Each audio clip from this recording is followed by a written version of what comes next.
La femme se réveille et découvre qu'elle est allongée sur une surface courbe. En dessous de ses pieds se trouve un abîme insondable. Effrayée, elle tente de reculer, mais manque de tomber. Elle n'a d'autre choix que de rester immobile. Pire encore, son pied droit est déjà engourdi. Ses deux mains saignent abondamment. Après s'être calmée, elle commence à regarder autour d'elle. Elle découvre que la paroi opposée est également une surface courbe sans prise. Sur les deux côtés, ce sont des murs à 90 degrés. À cet instant, elle est totalement désespérée.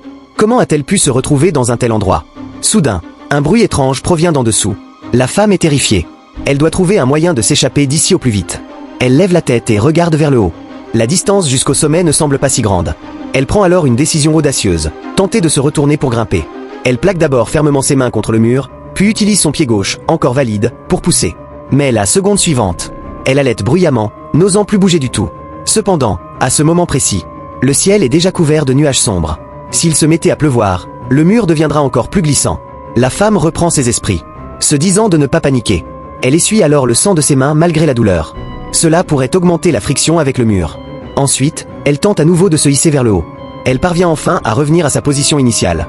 Elle continue d'essuyer le sang, souffle sur ses paumes, et répète le mouvement précédent. Elle réussit à progresser un peu plus. Mais à cet instant, une goutte de pluie tombe dans la paume de sa main. Ce qu'elle redoutait le plus est arrivé. Très vite, une pluie battante se met à tomber.